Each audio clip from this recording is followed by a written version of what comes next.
मैं आज दिन भर सोच रहा था कि हिंदू कब जागेगा। क्या वो समय आएगा कि हिंदू जागेगा या नहीं जागेगा? अगर जागेगा तो कब जागेगा? चंद्रगुप्त मौर्य के बाद और आज तक हिंदुत्वता का बिल्कुल दिन भर दिन विनाश की ओर अग्रसर होता जा रहा है। एक समय था जब हम 43%, कई लोग कहते हैं 33, मैं कहता हूँ 43% of the economy of the world was controlled by this country, जिसे हम हिंदुस्तान कहते थे, भारत। और आज ये हालत होगी कि हमारी जीडीपी इतनी कम हो गई है कि हमारे यहाँ लोग भूखे मर रहे हैं। पूरे देश का 2/3 सोना हमारे पास होता था और अखंड भारत होता था। धीरे धीरे धीरे धीरे उसके कितने टुकड़े हो गए हैं।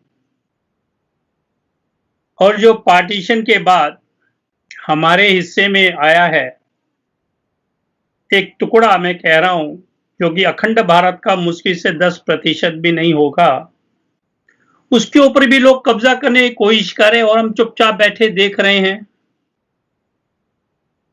इसीलिए मैं कह रहा हूं कि क्या हमारा हिंदू कभी जागेगा? हम मंदिरों में जाते हैं, सभी देवी देवताओं के पास अस्त्र हैं और शास्त्र भी हैं। एक हाथ में वेद है तो दूसरे हाथ में शस्त्र है, चाहे वो तीर कमान हो, चाहे गदा हो, चाहे तलवार हो, चाहे त्रिशूल हो, चाहे डमरू हो। पर हम अपना भूत क्यों भूल गए हैं? हम अपनी संस्कृति को क्यों भूल गए हैं? हम अपने ट्रेडिशंस को क्यों भूल गए हैं? जिस भारत को जगत गुरु कहा जाता था, सोने की चिड़िया कहा जाता था, आज उस भारत को अपनी सर्वाइवल के लिए, मैं आज की बात नहीं कर रहा हूं, आज से 6-7 साल पहले जब कांग्रेस का राज था, मनमोहन सिंह का, एक छोटे से पिद्दू जैसे देश पाकिस्तान से हमें बात करने में बड़ी घबराहट होती थी, लंका से बात करने में बड़ी घबराहट होती थी, बांग्लादेश से कुछ बात करने में बड़ी घबराहट होती थी। ऐसी नौबत क्यों आ गई है? क्या ये कुंभकर्ण की नींद सोता ही रहेगा और लोग डंके की चोट से हम पर वार करते जाएंगे, करते जाएंगे, करते जाएंगे? अरे कुछ तो सीमा होनी चाहिए इस वार को सहने की। हमारे पतंजलि में लिखा अहिंसा का मतलब क्या है? अहिंसा का मतलब यह है कि हमने सबने इकट्ठे रहना, हमने किसी के ऊपर क्रूरल्टी नहीं करनी, हमने किसी भी जीव या मनुष्य के ऊपर असहिष्णुता नहीं दिखानी है। पर अगर वो हमें दिखाता है, वो हम पर अन्याय करता है, तो हम उनको एक बार माफ कर देंगे, दूसरी बार माफ कर देंगे, तीसरी बार उसका विनाश करेंगे। ये हम अपने संस्कृति को क्यों भूल गए हैं हम लोग? जब से हम इस कंट्री में आया है तब से उन्होंने एक यही पॉलिसी अपना रखी है, मार काट, लूटपाट, यौनाचार। इन्होंने भी दिया ही क्या? मंदिर तोड़ के उनके ऊपर मस्जिदें बना दी। मस्जिदें बनाई किसने? हिंदू लेबर ने बनाई है। हिंदुस्तान का मेटल उस पे लगा हुआ है, हिंदुस्तान का दिमाग उस पे लगा हुआ है। अगर कुछ मुगलों का लगा है तो सिर्फ उनकी तलवार, उनकी हैकड़ी, उनका अत्याचार। इस देश में इतने बड़े बड़े महान मूर्तिकार, शिल्पकार होते थे, जिनसे काम करवाने के बाद उनकी आंखें तोड़ फोड़ दी जाती थी, हाथ काट दिए जाते थे, ताकि वो ऐसी कला कहीं और ना करे। हमारे देश का जो एग्रीकल्चर था, हमारे देश का जो आर्किटेक्ट कंस्ट्रक्शन एक्टिविटीज थी, इसको मूर्ति कला भी कहते हैं। और हमारे देश की जो तीसरी चीज थी, कपड़ा उद्योग इतना ज्यादा अग्रसर था कि पूरे वर्ल्ड के अंदर इसकी तारीफ होती थी। और यहाँ का मखमल जो मलमल होती थी पूरे वर्ल्ड में जाती थी। यहाँ के फल, सब्जियां, अनाज पूरे वर्ल्ड में जाता था। हमारे कभी देश में अनाज की कमी नहीं हुई, सब्जी की कमी नहीं हुई, फलों की कमी नहीं हुई, कपड़े की कमी नहीं हुई, मकानों की कमी नहीं हुई। हमारा ज्ञान सर्वोपरि होता था, पूरे देश में अव्वल नंबर का। ये हमारा क्या था? पास था। हम ये सब क्यों भूल गए हैं कि आज टके टके के लोग भी हमें धमकियां देते, जिनकी औकात कुछ भी नहीं है, जो हमारे टुकड़ों पर पल रहे हैं। मुझे आज वो दिन याद आ रहा है 2015 अगस्त के अंदर, जब उस आजम खान ने हमारे शंकराचार्य को किस तरह से सड़क पे खड़े होकर पिटवाया था। बेचारे दोनों हाथ इस तरह खड़े हुए कहते, जितना मारना मारो मुझे। पुलिस वाले आगे पीछे से डंडे बरसा रहे थे उसके ऊपर। लानत है ऐसे आजम खान को। आज वही उसका नतीजा भुगत रहा है, जेल में आज तड़प रहा है, भुगत रहा है उस बातों को। इसलिए हमारे उसमें कहा देर है अंधेर नहीं है। ये जो जफरूल है, ये तबलीग जमात निजामुद्दीन मरकज से बहुत क्लोजली एसोसिएटेड हैं। इनके पिताजी जो हैं महबूब खान, कहने को तो पद्म भूषण थे वो। किसने दिया था? क्यों दिया था? उनका क्या नाता था तबलीगी जमात से? बताएं तो सही। कहने को इस्लामिक स्कॉलर्स का इस देश में क्या काम रहा आज तक, कट्टरता फैलाने के अलावा? जब वो देखते अपने हाथ से बात निकल रही है, हिंदू जागने लग रहा है, हिंदू रेड कर रहा है, तो उनकी वही पुरानी बातें, अरे गंगा जमुना की तहजीब है भैया जी, हम दोनों ने इकट्ठे सारी उम्र यहां रहना है, आप लोग ऐसा क्यों करते हैं? अगर एक ने अपने आगे लगा दिया भगवा दुकानदार ने, क्या अपनी आइडेंटिटी बताना जुल्म है? आप खाने को खरीदने जा रही है बाजार से, आप देखती बढ़िया रेस्टोरेंट से खरीदूंगी मैं, जहां मुझे लगेगा ये प्योर और हाइजीनिक खाना मिलेगा। एक हॉकर आकर बेच के जाता है, कभी वो यूं करता है, ना को कभी यूं करता है, कभी टोपी को उठा के आगे करते हुए पीछे करता है, और कितने गंदे कपड़े पहने होते हैं उसने। अगर उससे कोई इंसान कहे हमने खाना नहीं लेना है क्योंकि हमने मतलब पूजा भी करनी है, उस खाने में कुछ पाठ चढ़ाना भी है, मुझे बताइए संविधान के किस आर्टिकल के तहत और किस कानून के तहत वो मना करने के ऊपर हमें सजा हो सकती है, हमारे खिलाफ एफआईआर हो सकती है? वो ये चाहते हैं क्या कि वो कुछ भी आग बीच के बेच जाए और हम उसको खरीद ले और खा ले, उसके बाद में हमें चाहे हमारा स्वर्गवास क्यों ना हो जाए, हमें पॉइजनिंग क्यों ना हो जाए, फूड पॉइजनिंग क्यों ना हो जाए, हम अस्पताल में आके एडमिट क्यों ना हो जाए? ये किस कानून में लिखा हुआ है? अगर उसने लिख दिया वीएचपी द्वारा अनुमोदित, अरे ये हलाल को कौन अनुमोदित करता है? Who has certified this concept of halal? हलाल का मतलब क्या है बताइए? Which is fit for Muslims, जो इस्लाम में जायज है, मुसलमानों के लिए जायज है।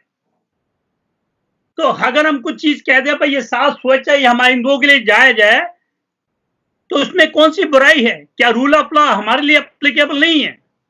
उनके लिए आईपीसी अलग है, हमारे लिए अलग है क्या? इस देश में 2 आईपीसी हैं क्या? मैं तो कहता हूं भारत सरकार को उन पर शरिया लागू कर दे। वो कहते हैं हमें शरियत चाहिए, आईपीसी हटा ले उनसे।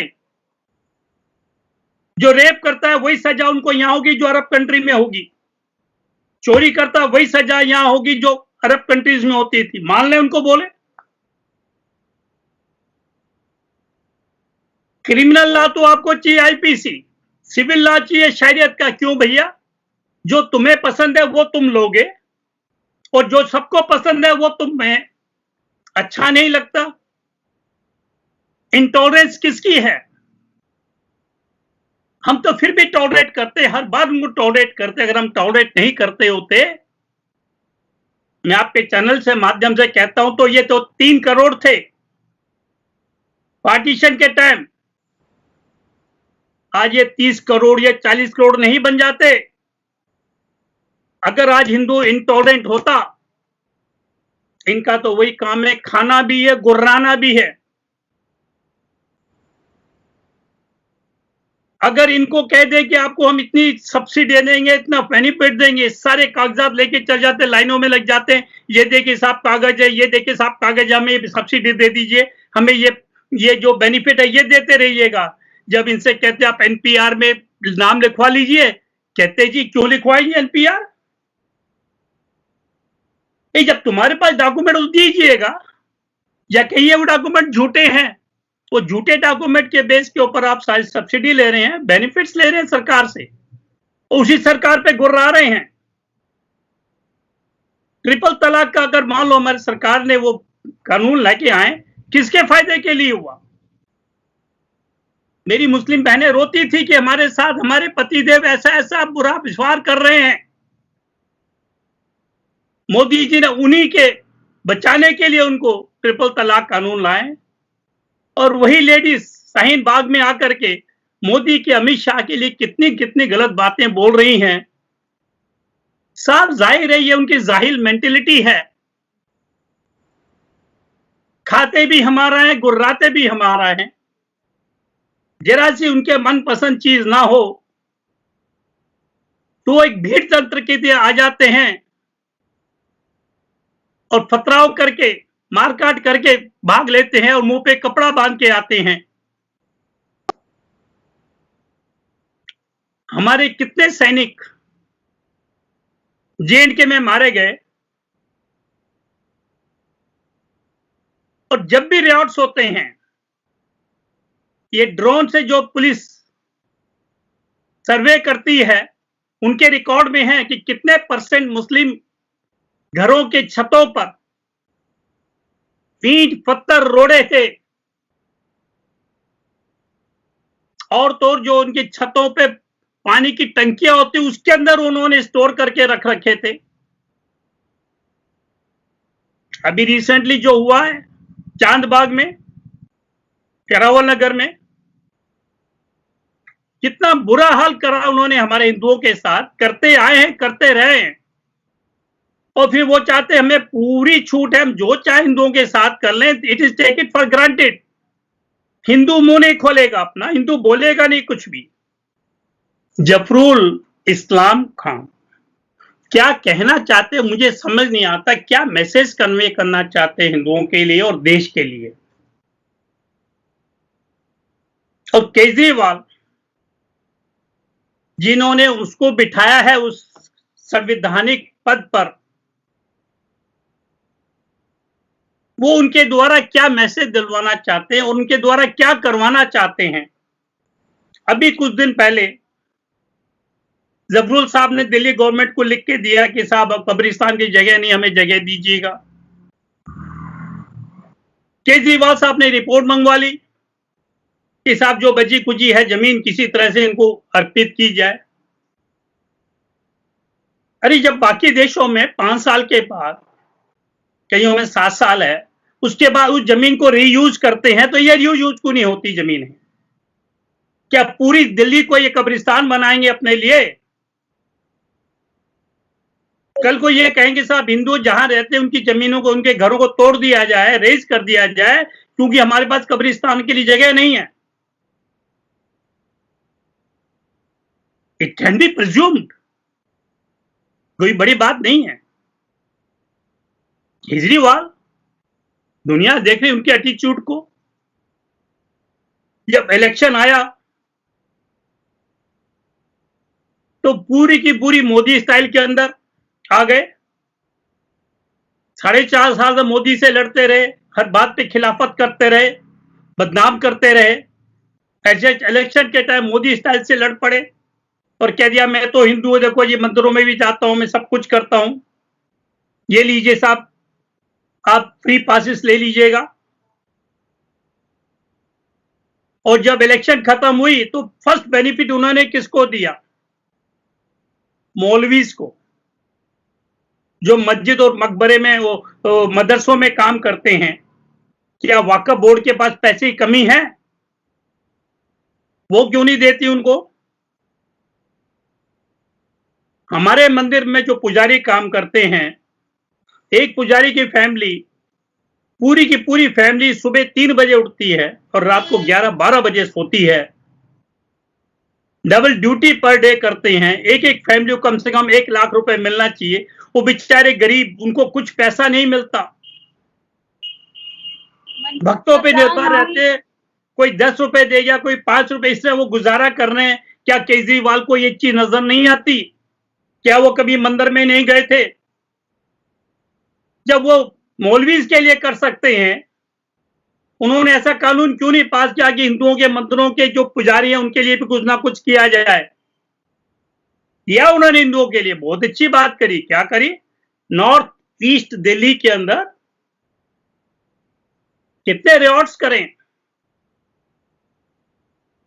और उन्होंने ऐसी इंफॉर्मेशन दी है अब्रॉड के अंदर कि साहब यहां तो जिनोसाइड हो रहा है, जबकि सिचुएशन बिल्कुल रिवर्स थी। वो बेचारे अंकित शर्मा की क्या गलती थी? इसके ऊपर 400 बार चाकू भोंका इन्होंने।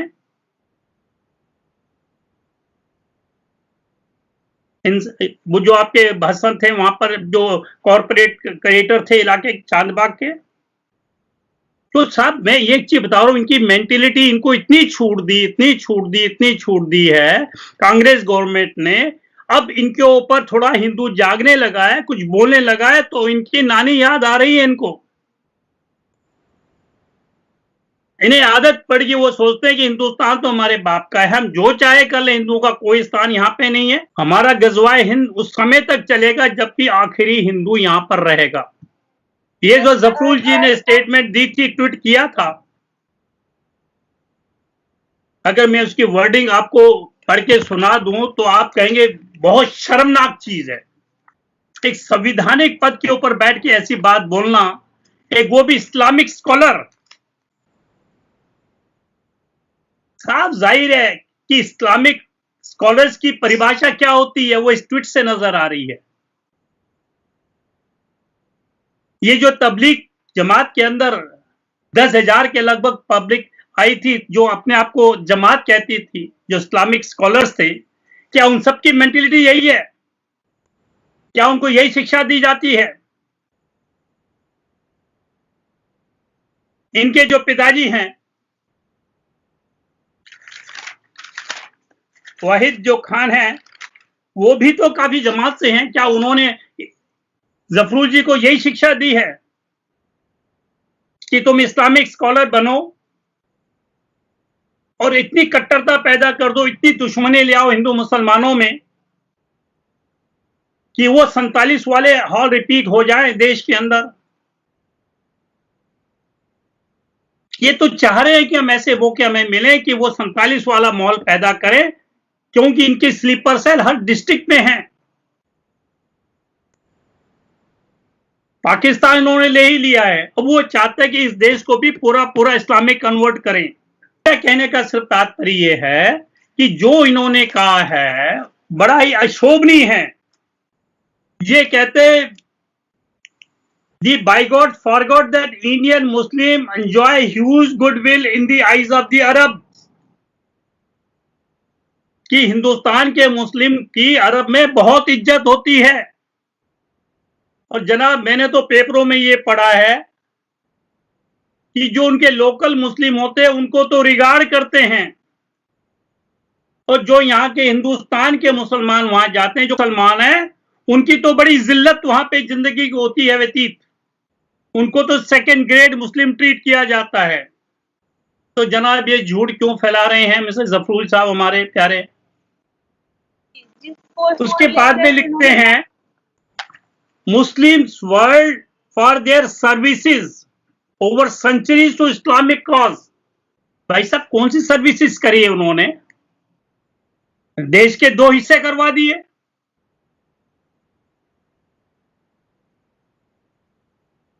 मंदिर तोड़ के मस्जिदें बना ली। अरे देश के लिए क्या किया उन्होंने, बताएं तो सही मुझे। उनके पास कोई जवाब इस बात का नहीं मिलेगा। एंड वर्ल्ड हेरिटेज, शाह वली, दहलवी, जाकिर नायक, इकबाल, अब्दुल हसन नकवी, वहीउद्दीन खान। जाकिर नायक साहब जो भागा हुआ हिंदुस्तान से जा रहा, भगोड़ा हो गया, मलेशिया के अंदर वो टाइम बिता रहा है, कभी इंडोनेशिया कभी मलेशिया में, जिसने की इतनी कट्टरता फैलाई थी हमारे देश के अंदर। और बांग्लादेश में उसके खिलाफ FIRs हैं, हिंदुस्तान में हम FIR कर रखी हैं। उसको वो कहता है कि दे हैव डन सर्विसेज, उनको पूछता है क्या एक इस्लामिक स्कॉलर्स की यही मेंटेलिटी होती है, यही उसको सिखाया जाए, या यही एक इस्लामिक परिभाषा है, स्कॉलर की परिभाषा है? और फिर उसके बाद में पिताजी का नाम लेते वहीउद्दीन खान, तो ये तो आपके पिताजी हैं।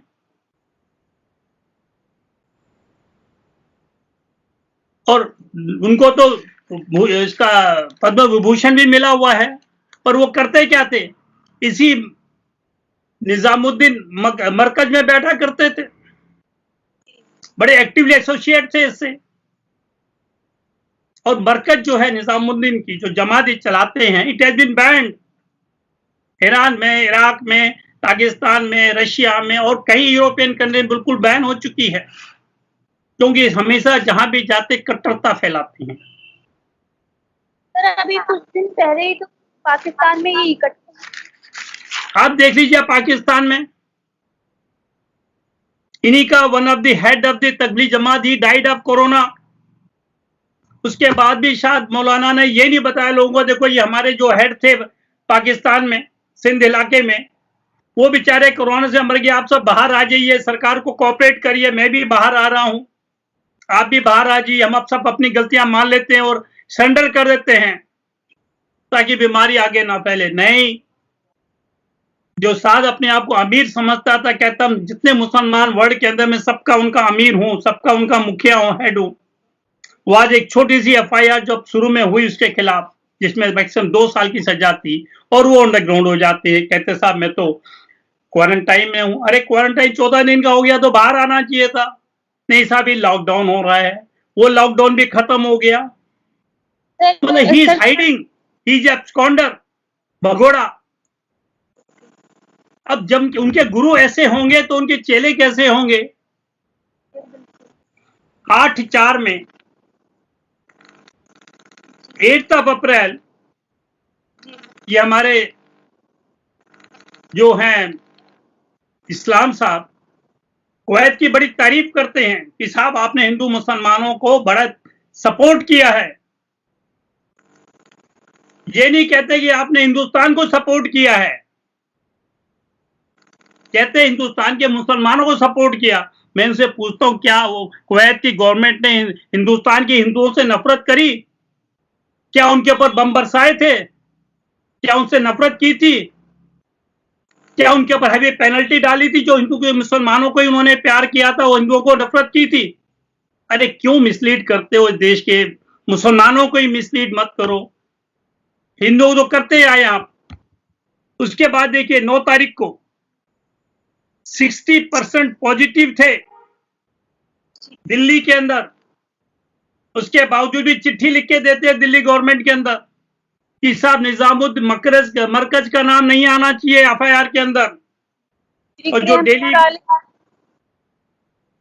डेली जो आप रिपोर्ट देते हैं उसके अंदर भी मरकज का नाम नहीं आना चाहिए। क्यों भैया? They have taken for granted to do the crime, there is no IPC for them. वो क्राइम करें और भगोड़े हो जाएं। 24 तारीख को वो कैसे हमें अजानों की परमिशन कैसे आपने रोक ली हमारी? अरे भैया दिल्ली गवर्नमेंट कौन होती देने वाली, रोकने वाली? तो सुप्रीम कोर्ट के ऑर्डर है, NGT के ऑर्डर है। अरे लॉकडाउन में वो चाहते 4-4, 5-5 स्पीकर 40 फुट की हाइट के ऊपर रख करके सुबह 5 बजे लोगों की नींद खराब करें। तुमने नमाज करनी करो, बड़ी अच्छी बात है, लगानी लगाओ, अपने घर में बैठ के लगाओ नीचे। सारे इलाके के 1-2 किलोमीटर तक सबको सुनाते हैं उसमें कितने हिंदू है कितने मुसलमान, ये तो बता दो। Why you are forcing the Hindus of that area to listen to your azaan every day at 5 AM? आप क्यों चाहते हैं कि जो सुबह उठ के भगवान की आरती कर रहे, पूजा कर रहे, उसके अंदर तुम अजान सिखा रहे हो? क्या उनके हिंदू धर्म कोई उनके लिए अहमियत नहीं रखता? क्या उनको डिस्टर्बेंस नहीं होती?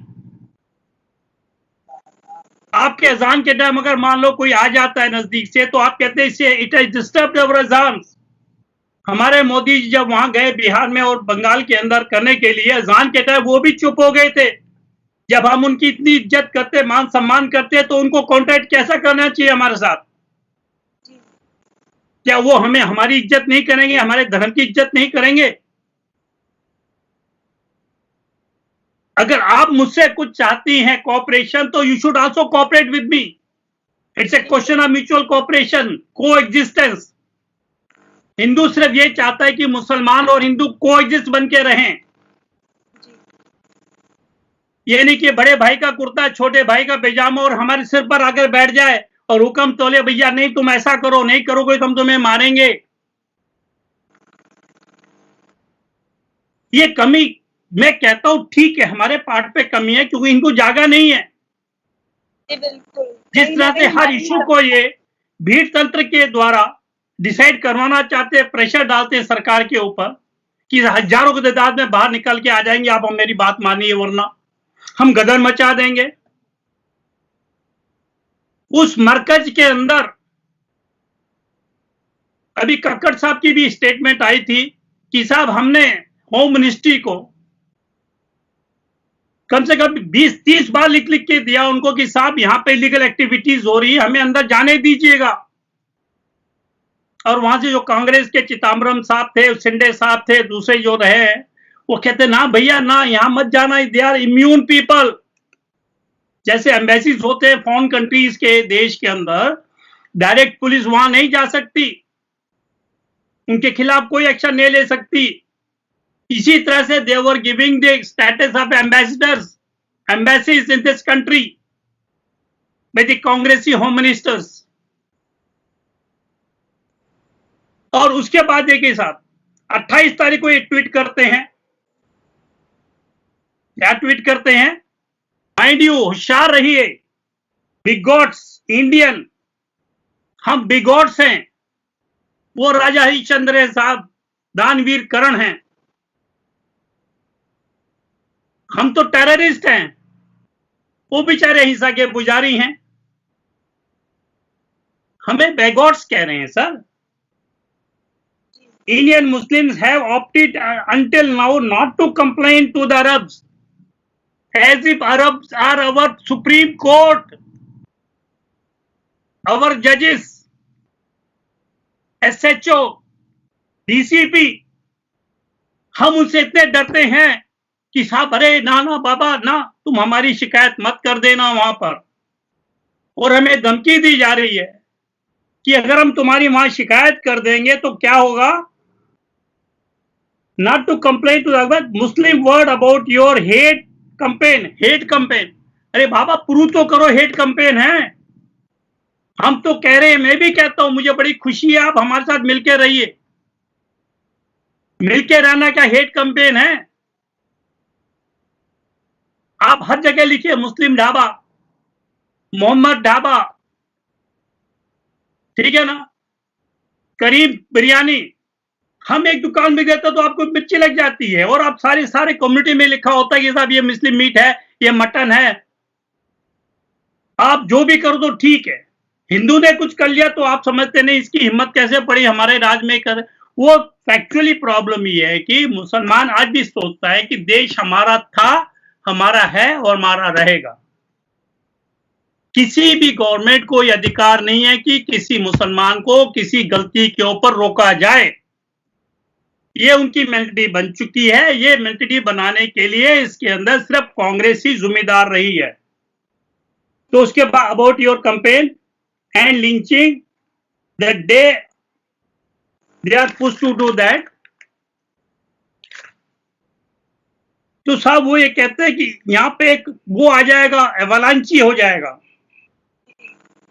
ठीक है, विल फेस एवलांची। एवलांची का मतलब ये होता है जब पहाड़ ऊपर से टूटकर गिरते हैं, वो बहुत बड़ा पत्थर होता है, वो टुकड़े टुकड़े टुकड़े हो गए बिल्कुल पाउडर बन जाता है, वो ये धमकी दे रहा है कि अगर उन्होंने अरब को बोल दिया तो ये जो हिंदुस्तान है और जहाँ सारे हिंदू है ना, इस देश से खत्म हो जाएंगे और ये नीट एंड क्लीन मैदान मिल जाएगा और वो सारे अरब कंट्री से बुला करके यहाँ पर बसा देंगे उनको। ये कहने का उसका तात्पर्य है।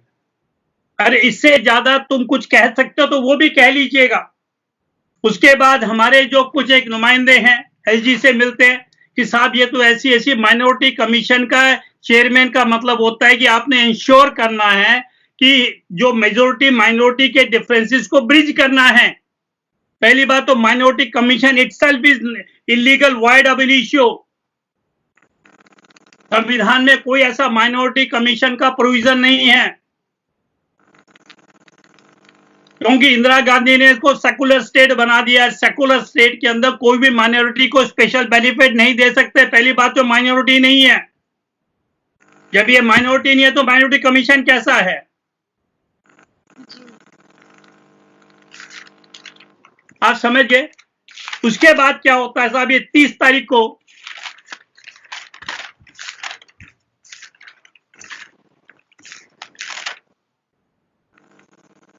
एक तारीख को कहते हैं सॉरी। क्यों कहते हैं? उनको पता लग गया एफआईआर मेरे खिलाफ हो गई है।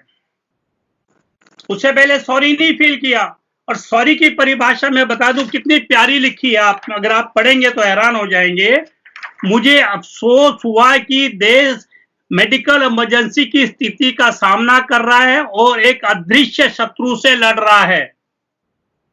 ऐसे में मेरा ट्वीट गलत समय पर और असंवेदनशील था। मैं उन सभी लोगों से माफी मांगता हूं जिनकी भावनाएं आहत हुई हैं। देखिए कितनी श्रूडनेस इसके अंदर है। उसने ये नहीं बोला कि मैंने गलत ट्वीट किया था। ये माफी नहीं है, ये सरासर फ्रॉड है हिंदुओं के साथ, देश के साथ, हमारी गवर्नमेंट के साथ।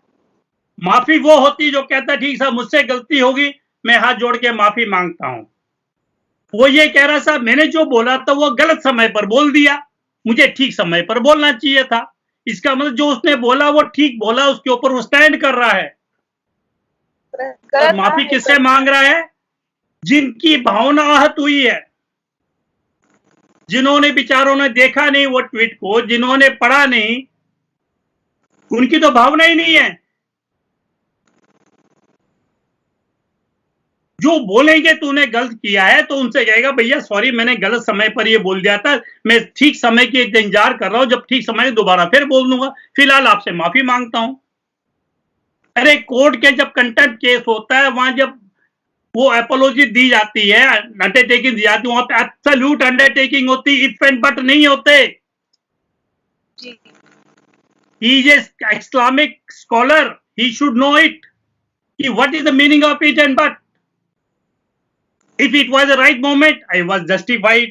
Since it is not a right moment, because emergency is there, medical, and we are fighting with a invisible enemy, that is why my tweet may kindly be postponed for some time. Then I will make it another tweet that will be justified. In this circumstance, it is not justified. साहब ये कोई apology है, कोई माफीनामा है क्या?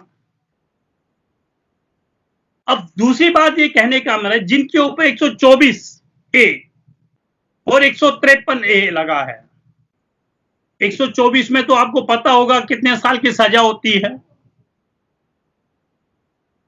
इसमें उम्र कैद भी हो सकती है। वर्ड शैल बी, मैं आपको पढ़ देता हूं एक minute. whosoever by word either spoken or written or by sign or by visible representation or otherwise bring or attempt to bring into hatred or contempt or excite or attempts to excite disaffection towards the government established by law in India shall be punished with imprisonment for life. आप देखिएगा जिस बंदे के खिलाफ 124 ए है उसको संविधान की पद पर रहने का क्या अधिकार है? Why he has not resigned? Kejriwal क्या अफीम खा के सो गए हैं? प्रशांत भूषण जी सो गए हैं क्या? जो ये कहते हैं कि आपने रामायण सुना दी पब्लिक को, महाभारत सुना दिया है तो आप उनको अफीम खिला रहे हैं। करोड़ों लोग सड़कों के ऊपर परेशान हो रहे हैं, क्यों नहीं आकर के प्रशांत भूषण ने उनको खाने का अरेंजमेंट किया, क्यों नहीं उनकी मदद कर रहे हैं? अब सरकार उनको वापिस भेज रही है, क्यों नहीं कॉन्ग्रेचुलेट करते, क्यों नहीं थैंक्स करते सरकार का? तो साहब केजरीवाल जी कुछ तो बताइए, ऐसे आदमी को आप रख रहे हैं जिन पे 124A लगी हो, जिसकी सजा कितनी होती है आपको मालूम है, और आप बिल्कुल चुप बैठे। ठीक उसी तरह से जब आपके कॉर्पोरेटर थे चांदबाग के, उन्होंने इतना बड़ा गुनाह किया था, ताहिर हुसैन साहब, आप चुप होकर बैठ गए थे। जब देखा बहुत हालात बिगड़ गए तो उसको सस्पेंड कर दिया था। अमानुल्लाह खान, सभी को पता उन्होंने वाका बोर्ड में रहते हुए क्या क्या कांड किए हैं। फिर उसके बावजूद भी उन्होंने हमारे जो दिल्ली के प्रेसिडेंट थे मनोज तिवारी जी, जब सिग्नेचर ब्रिज का वो इनॉग्रेशन करने आए थे, उनके साथ उन्होंने क्या दृश्य किया था सबको पता है। और चीफ सेक्रेटरी जो थे, जिनको वो बुलाते रात को 11 बजे, उनसे मारकाट करते हैं, उनको धमकी देते हैं, और बाद में जो अपना सीसीटीवी उसकी टाइम बदली कर देते हैं, ताकि ये शो करने के लिए सब कुछ भी नहीं हुआ इतने बजे, तो गलत बोल रही है। महाराष्ट्र गवर्नमेंट जो है ना, कतनी और करनी में फर्क है, वही दिल्ली गवर्नमेंट का हाल है। कहने को मैं अग्रवाल हूं, बनिया हूं, मैं खुद नहीं करूंगा, मैं कहूंगा जैसे सेंट्रल गवर्नमेंट कर रही, मैं तो उसके हुक्म की तामील कर रहा हूं, और अपने चेले चपाटे बैठे उनको पूरी छूट दी, जो चाहे आप कर लो। अरे अगर तुम्हारी थोड़ी सी भी सेंस ऑफ मोरालिटी आप में होती तो you could have immediately asked him to resign at least. वो करे ना करे उसके ऊपर डिपेंड करता, आप कह दो देते भाई in view of the change circumstances mister Zafarul ji you please submit your resignation so that we may not take any adverse action against you।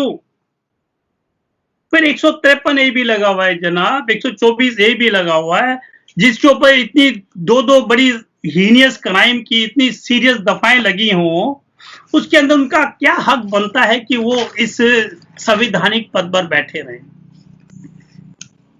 जब तो मैं कह रहा हूं ये हिंदू कब तक सोता रहेगा, कब जागेगा, मुझे नहीं पता। मैं आज उस अगस्त 2015 की दृश्य को देख के रोता हूं, जो हमारे शंकराचार्य को आजम खान ने सड़क पर पिटवाया था डंडों से, आहतों के नीचे गिर गए थे। अगर उस दिन का अगर मैं वीडियो डिस्प्ले करूं तो आप देख के वीडियो को रो पड़ोगे। जो हाल ही हमारे 2 साधुओं का हुआ, उस समय तो वहां पे कम से कम भी 30-40 साधु थे और 200 हिंदू थे जो उनके साथ चल रहे थे प्रोसेशन के अंदर। इतना उन्होंने उसके साथ किया, इतना उन्होंने डंडे उस पर बरसाए जैसे कि ये किसी जानवर पर बरसा रहे होंगे। कब तक हिंदू सोएगा? कभी तो जागेगा।